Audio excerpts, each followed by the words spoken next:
Yo, what up, guys? Jacques Slade here. Welcome to the Outside the Box podcast. This is officially episode number 3, and we don't stop no matter where we are in the world. I just happen to be in London right now, but we love you guys so much that we didn't want to miss a show. When I say we, obviously I'm talking about the really important people that are part of this podcast, because I could not do this by myself. Nick, tell them who you are, what you do, and all of that good stuff. Nick Engvall. I've been doing the sneaker thing. Did a couple years at Complex, did a couple years at Finish Line, helped start StockX over the last couple of years. So, but more important than me, we have Tiffany Beers here, who is going to be totally humble, but she's definitely the most important person on the show. I'm Tiffany Beers. I worked at Nike for 13 years. I worked at Rubbermaid for a couple years. And I worked at Tesla for a short 6 months. So you see that, Nick? Yep. You see, we peeled back a layer today. There was a layer peeled back today of Rubbermaid. I wasn't aware of the Rubbermaid past for Tiffany Beers. I won't get into it, but I figure she probably made some sort of device there that she's being super humble about as well. Yep, some probably. Sort of mechanical thing. It keeps your food warm or cold depending on how you want it, or stores it somewhere in a cool, dry place, and you don't even have to think about it. And you push a button and it looks zzz, and then it makes sounds just like I'm just saying, if it's the Tiffany I know, that she's holding back on us. She's holding back on us. Anyway, again, to the audience, welcome to a new show. Thank you guys for all the support you guys have given us so far. Really appreciate it. All of the comments and everything. They've been really great. Have you guys seen any comments in particular that you want to point out, or anything kind of comes to mind? Any comments that you guys want to talk about? Nothing specifically, but it's just been really awesome to see everybody supporting, and I just really appreciate the opportunity to have the conversations with you two, and then to have people that actually enjoy listening. It's phenomenal to me. So yeah, I think the support's been awesome. I love that there's people wanting to be guests. I think we should think about that at some point. Absolutely. Maybe some interviews. Yeah, absolutely. Well, I saw one comment last week that I wanted to bring to your attention. It's going to kind of kick off the show. It was by a gentleman, I'm assuming a gentleman named BK to Harlem. That could be a woman who went from BK to Harlem. So a person that traveled from BK to Harlem wrote, "Custom equals fake. If Nike did not produce it, then..." They said it's trash. I'm assuming they're saying then it's trash. So I want to kind of get a barometer on you guys. What do you think about the whole custom shoes are fake shoes if they're not actually made by, I guess, the distributor or the manufacturer in this situation? I think it's really interesting.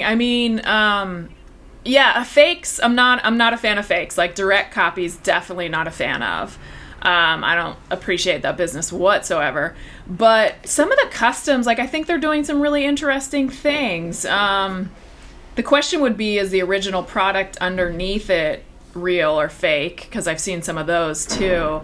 I don't really know where I stand on this. It's such a good question because it depends on what they're doing with it. On some level, are they taking the creativity from the brands, or are they sharing it? Or I'd love to know what the brands think of it. I'm guessing they're okay with it because these customs are all out there, all over the place. It doesn't seem like they're really shutting them down that much. Yeah, no.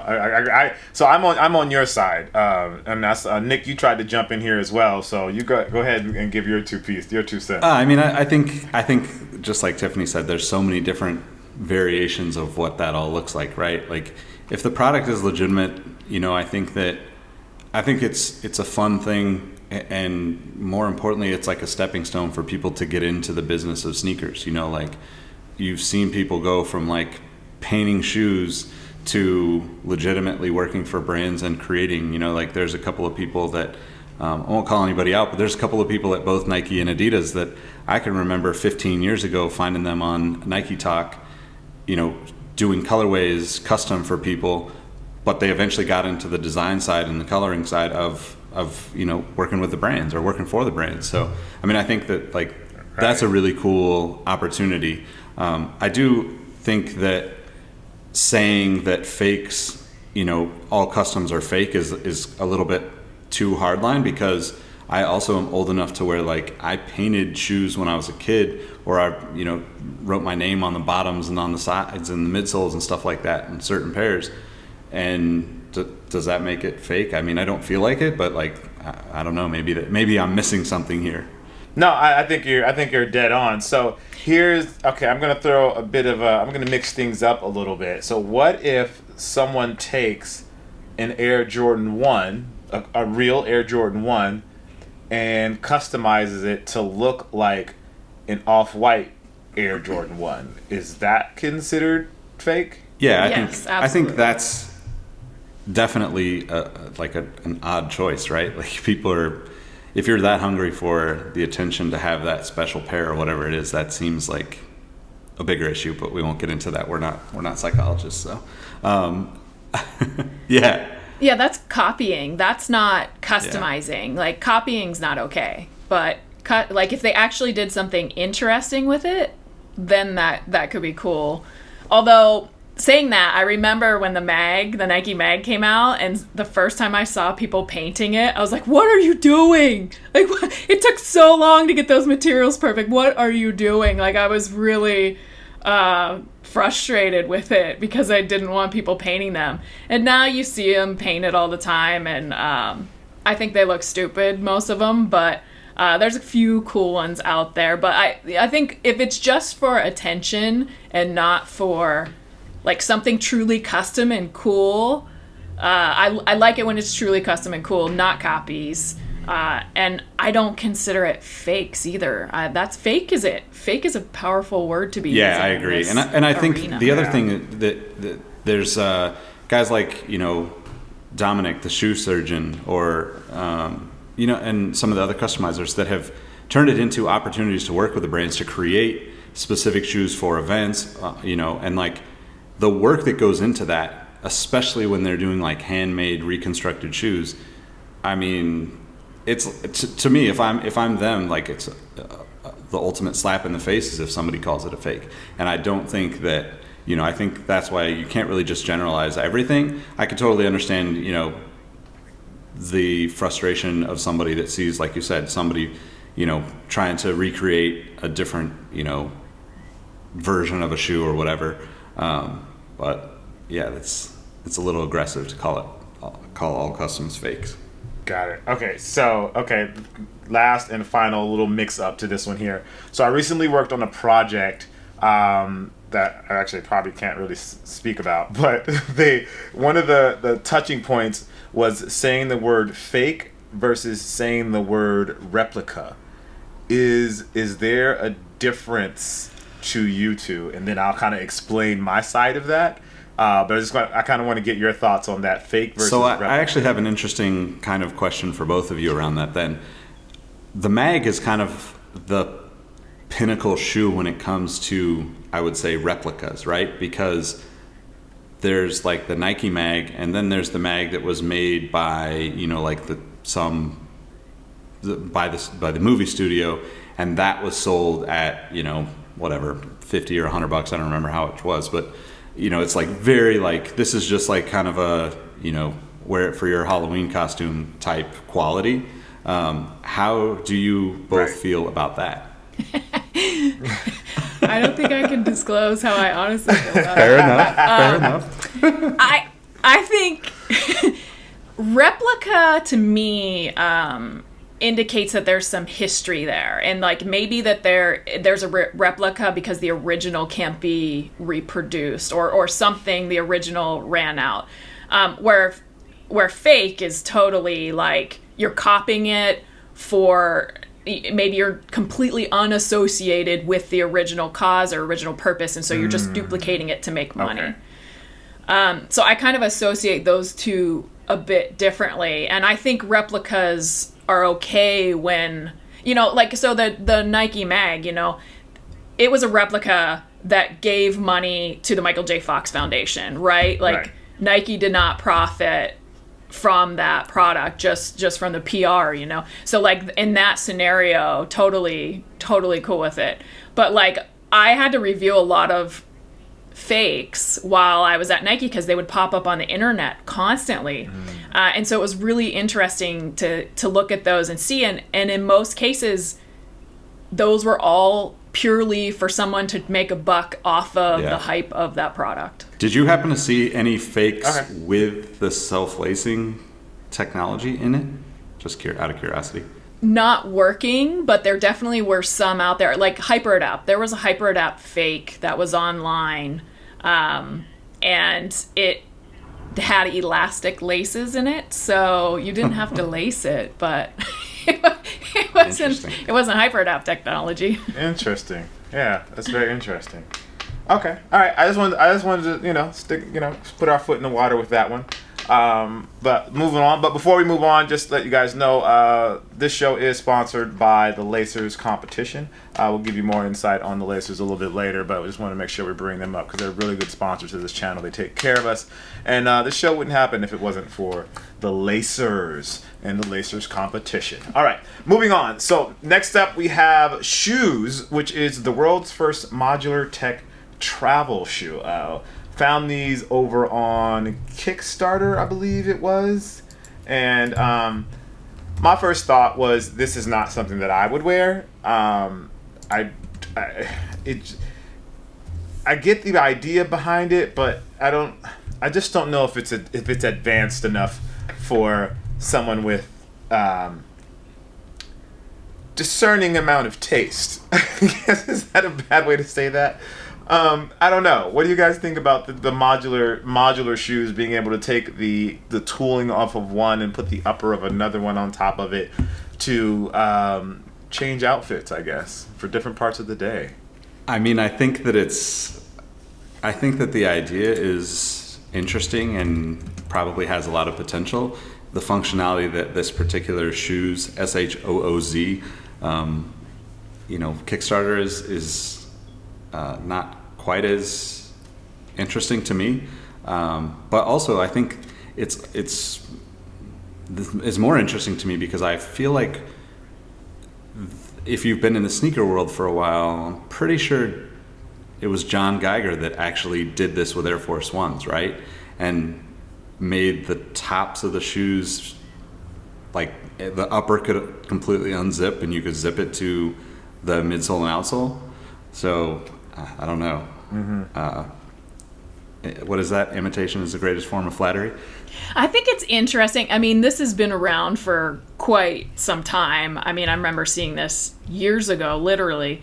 And it's interesting, right? They're going after the market of like having one shoe, but something adjustable or changeable on it. So it can be your day shoe and your night shoe. It can be your game shoe and your, club shoe. I think that's interesting. I would think that the uppers on these maybe are not so comfortable. Yeah, right. But I've never actually tried them. So I think it's an interesting concept, but knowing that it's been out for a couple years, I'm guessing they're having some challenges in getting it moving forward.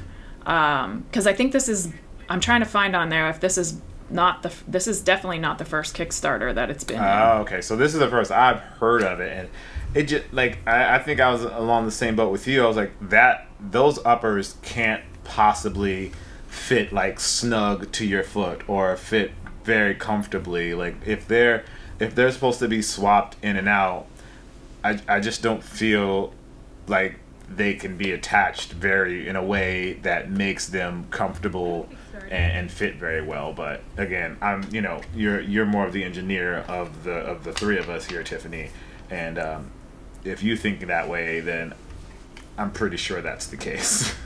Yeah, I mean, how does I think of the flex zone, right? So right around your forefoot where your foot bends, how does that zipper bend and deal with that, right? Because a lot of shoes are notched there, and you'll see notches in the outsole and the midsole, so that flex happens. But when you have a straight zipper going completely around it, I'm not sure what that does. Like that seems like a kind of a fit, maybe irritation potential. But looking at the Kickstarter we'll too, it like dates back to 2016 was the estimated delivery initially.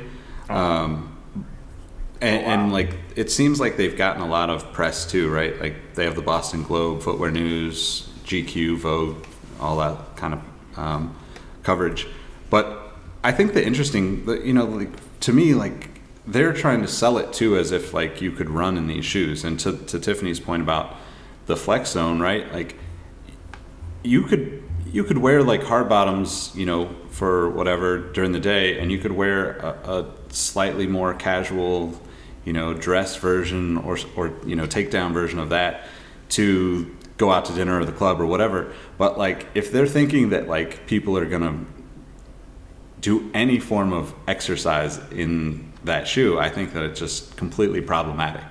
Yeah, it's an interesting thing, and looking at I guess the more interesting thing is looking at these articles and seeing like what articles have featured it.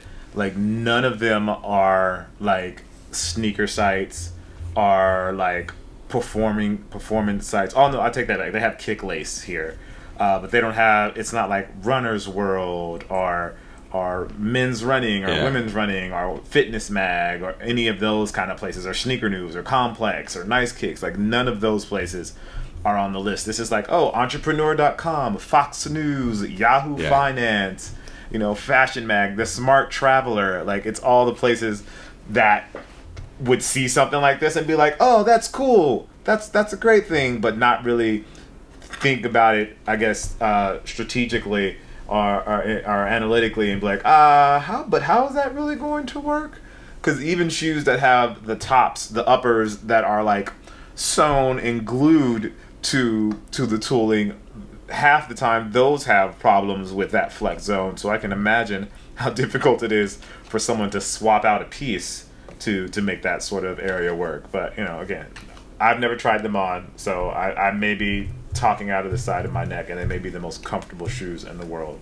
So Jacques, you're traveling right now, right? So as a traveler, though, with someone that travels a lot, do you like the concept? I mean, that you'd only take one bottom with you, but you could take 3 or 4 uppers, basically? I mean, I guess theoretically it's a good idea, but like I like a specific type of running shoe, so I don't know, like this shoe would, like, for me, I guess I would be more interested in the outsole being able to change than I would be of the upper being able to change.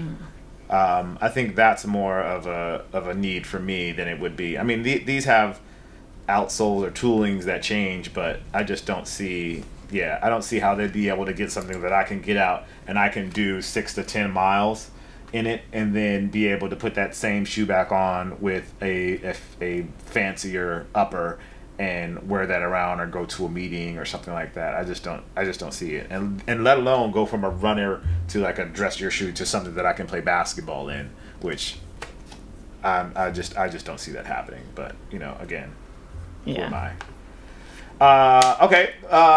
Speaking of uppers and tooling, Tiffany sent an article in our group chat, because we do have a group chat, guys, because we are friends with Tiffany. FYI.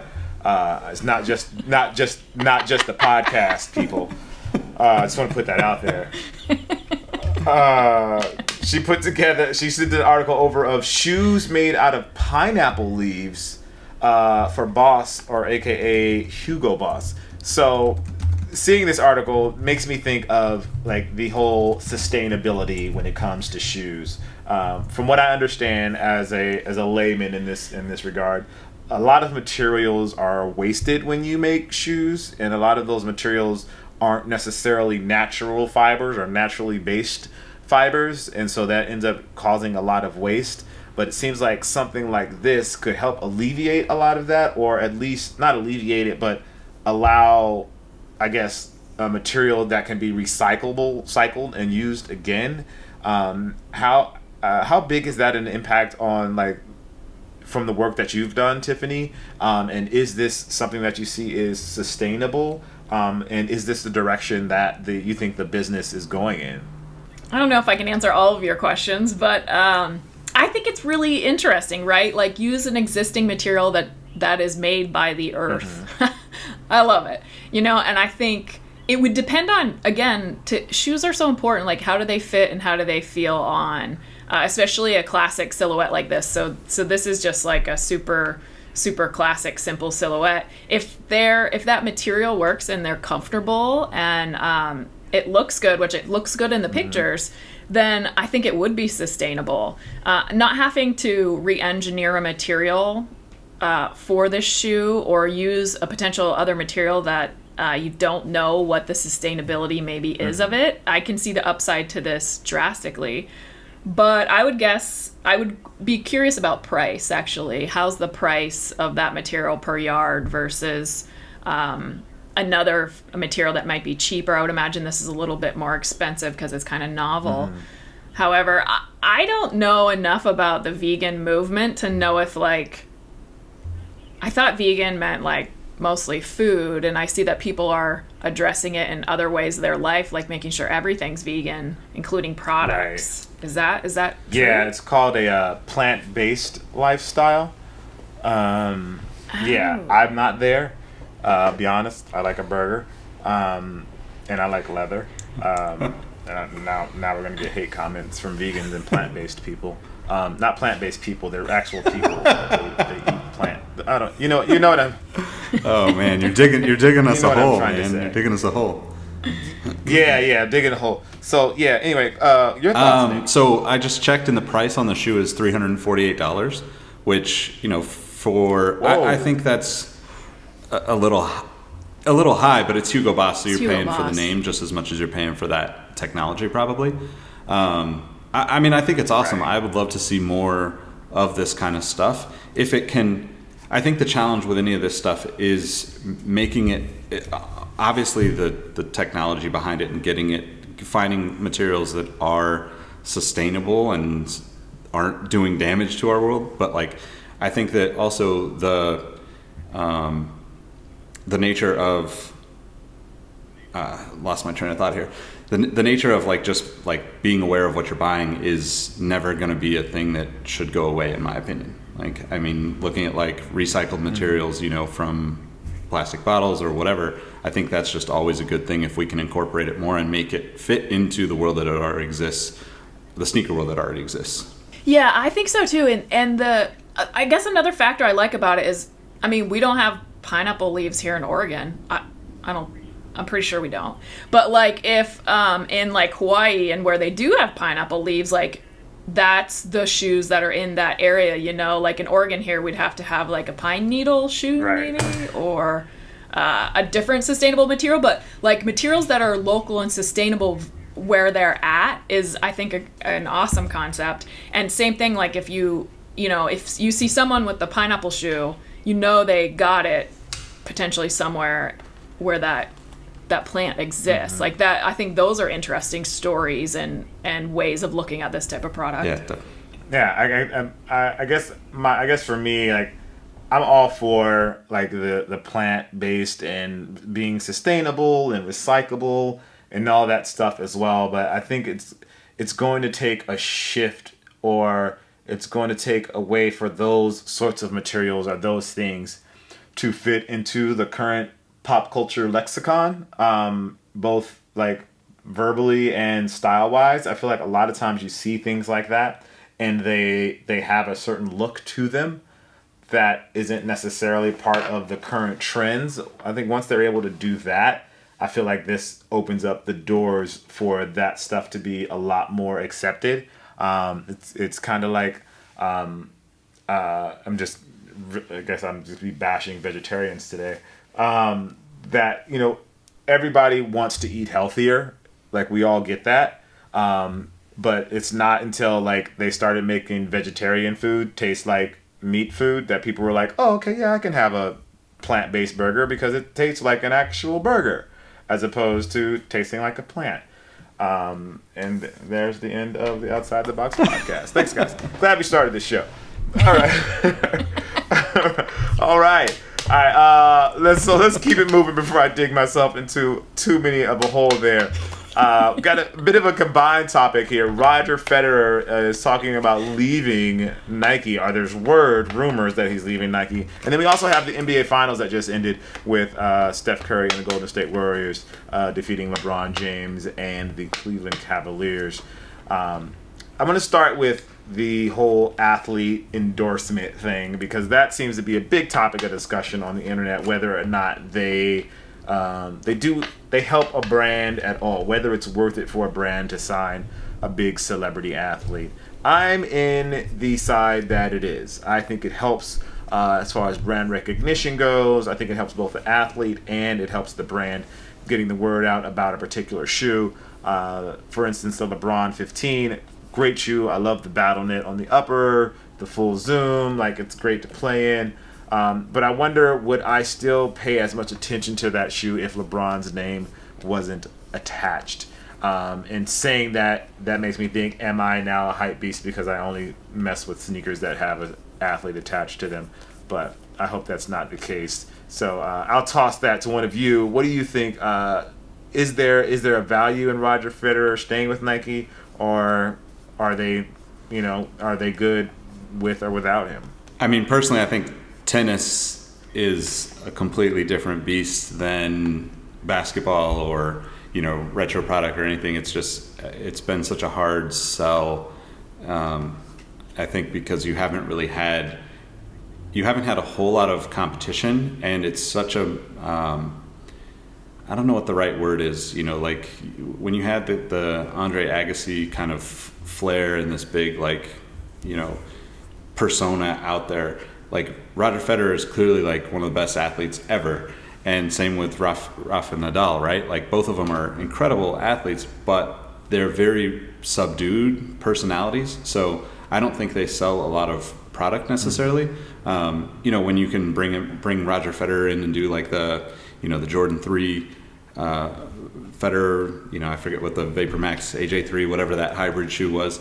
I think it's really cool that you can tie those things together and tell those stories, and like how potentially other athletes are inspired by other athletes.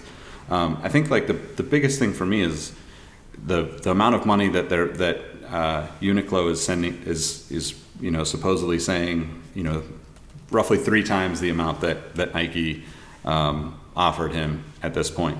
And I think that, for one, I can see Nike probably thinking that, hey, this is a player that's, obviously past his peak and probably not going to be playing as for much longer at a competitive level. So how much celebrity do you really have beyond his playing years, right? But I do think that like you said, we're all kind of attracted to the stars, because if they're the setting the bar for what the world wants to be in that particular sport, then they become the pinnacle of that. Like, you have LeBron and KD and Steph Curry, and we all watch them more than we watch other athletes, because they're the best, but they're also going to be, they're also just going to have more airtime across all platforms. They're going to have more opportunities to work with other brands, so you're going to see them and feel like you know them more. So I think personally for Roger Federer, it would probably be pretty awesome to see him kind of diversify and go, and see what else is out there. But I also think that like there's something to be said about, on the basketball side, the legacy of a player. I think of like Kevin Garnett, right? Like, Kevin Garnett basically wore 7, maybe 8 different brands throughout his career. Played on all these different, on all these different teams, and people either remember him for, his Timberwolves days as a really young, fresh out of high school player that was like pretty dominant and pretty entertaining to watch, or they remember, the Celtics winning the title and, that first kind of super team, so to speak. So I don't know. I mean, it's interesting. Yeah, I mean, if athletes didn't sell product, people wouldn't pay them money, right? Like, plain and simple, like supply and demand. They absolutely do. And for me, being really focused on function, like I automatically assume, okay, Roger's the best, so everything surrounding him makes him the best. Like I'm sure he picks the best product to help with his game, especially, he's one of the older athletes. Most athletes are pretty young. And I think back of when I was playing sports a lot, like when I was a teenager, it didn't matter. The product to me did not matter. I played how I played. It wasn't like an actual product made me better than another product, I don't think, which I think applies to these guys on some level. However, the moment you put on a hyped up product, mentally you play better, right? So those athletes are hyping that product, and without that hype of that product, they're making them, superhuman. The athletes these days are almost superhuman. I think that's what that's what they are selling. And that's what I'm interested in. That's what the consumer is buying now.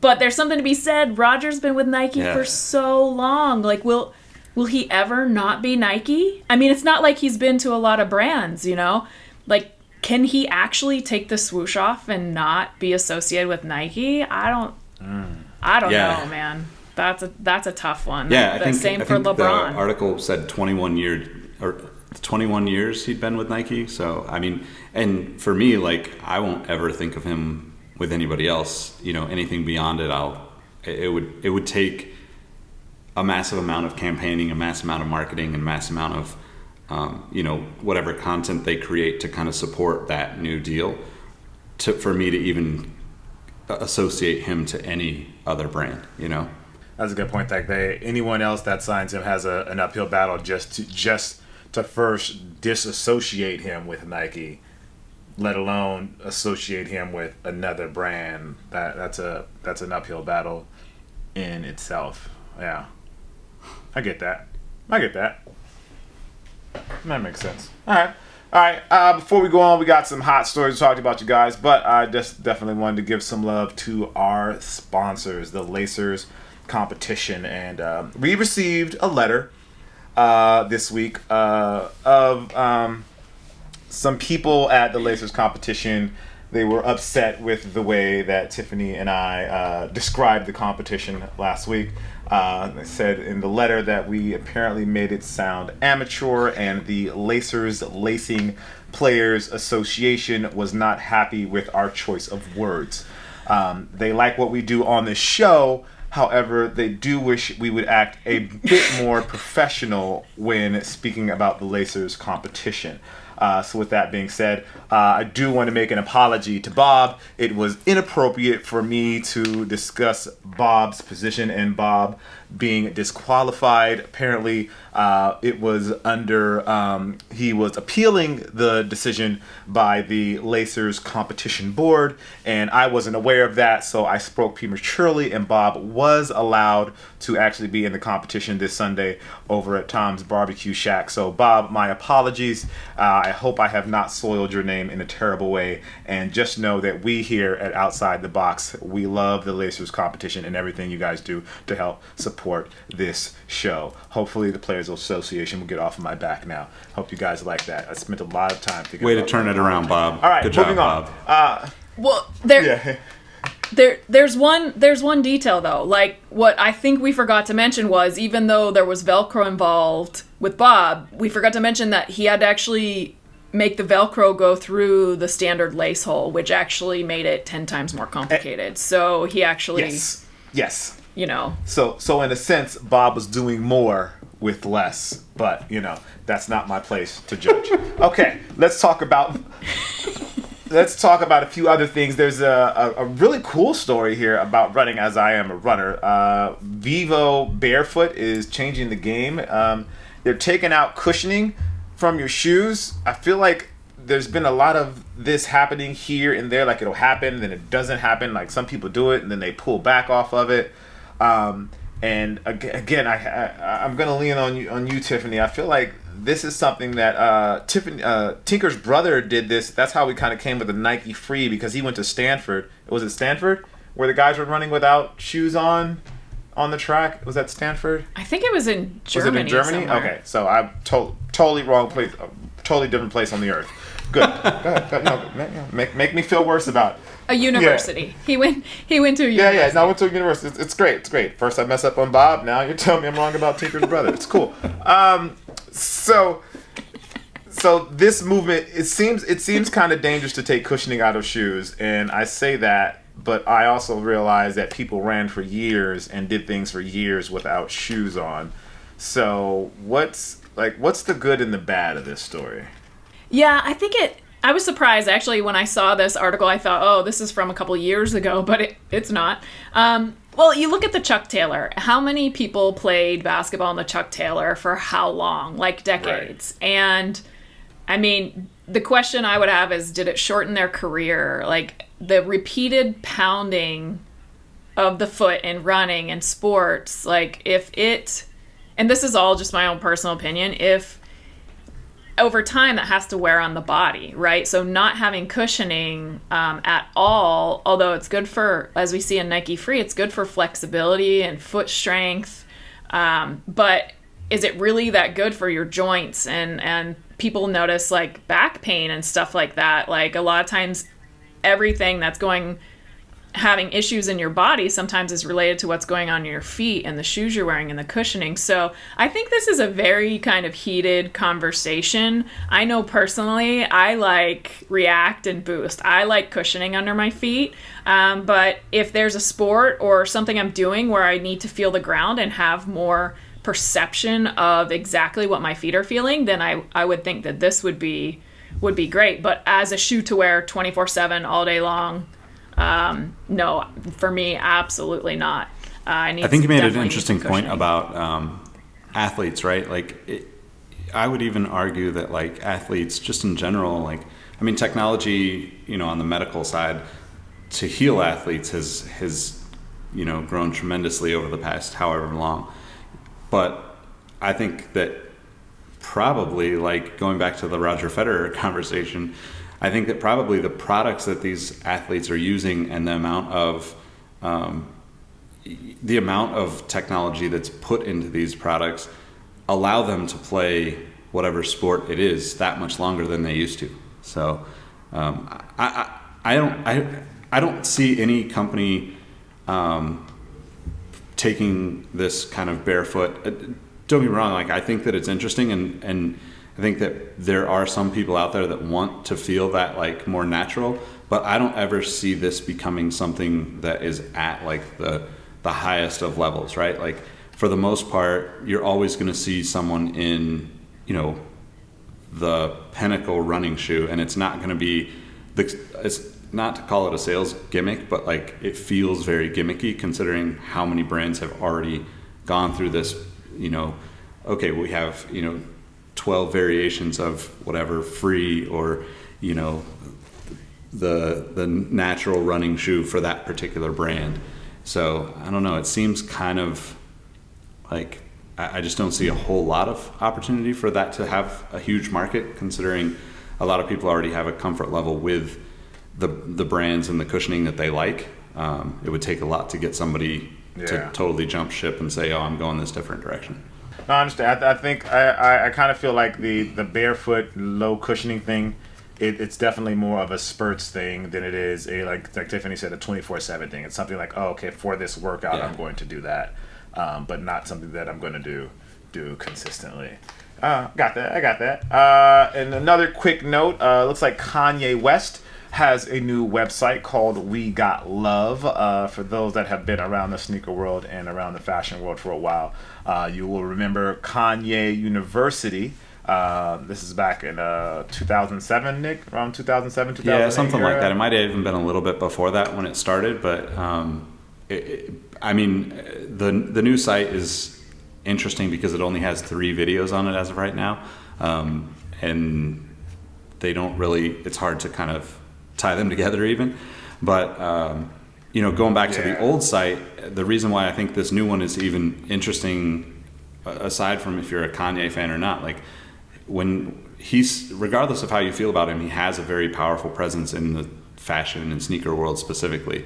And back in that 2006 2008 era, Kanye site was like the hype beast of that era. I mean, hype beast was around, but it was very like, it was just it became like the staple of the sites that you were checking if you were into sneakers and you were into streetwear and fashion. And you know, it was like, I think like for me it was like Honey, which was the Japanese site that a lot of people like blogged on. Jeff Staple, I think, you know, maybe Kaz, some of those kind of artists and brand owners or founders.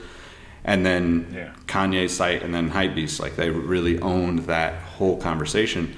But because Kanye was so big and was, you know, it was just out there so much, even at that time. This is obviously pre-Kardashian fame and him being like, you know, probably most recognized person in the world at this point. I think it's interesting. So I'm interested to see what happens from it if he starts creating content for it, and if there's a space for it, because obviously the blog world has even, you know, kind of diminished over the past 5 to 6 years, and people have moved to more specifically to platforms like Instagram or Facebook or Twitter to kind of tell their stories and put their messages out there. So definitely true. So if you want to check that out, that's wegotlove.com. And one last story, going back to the whole sustainability thing, it looks like Nike actually made the Super Eagle World Cup kits out of plastic bottles. And this is something I feel like Nike has been doing a long time with their uniforms and their kits, using plastic bottles as a way to kind of add recyclable materials into the design. But it's not just adding them into the design, there's actually some benefits, or they're incorporating that material into their current design goals of either making the kits lighter or more breathable or look better or fit better, which I think is the way to go, not just being able to say, hey, we made World Cup kits out of plastic bottles. Too bad the USA won't have a kit because they're not in the World Cup, but that's an entirely different show. All right. Yeah. Well, that seems like a practice kit. The USA gets a practice kit. As always, want to thank you guys for listening to the show, and have a note here from Greg, who is the head of the Lacers Competitive Shoe Lacing Racing League. Please get our name right. It is the Lacers Competitive Shoe Lacing Racing League. We are professionals, and we appreciate being spoken to and of like professionals. My bad, Greg.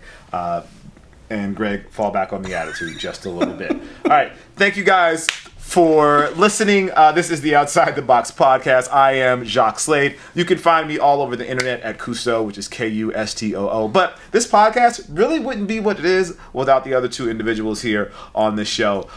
They give the insight, they give the deep thought, they give the strategy, and I am the one that just makes things up out of nowhere. So let's start with Nick. Nick, tell them who you are, where you're Nick from. Engvall, Nickengvall.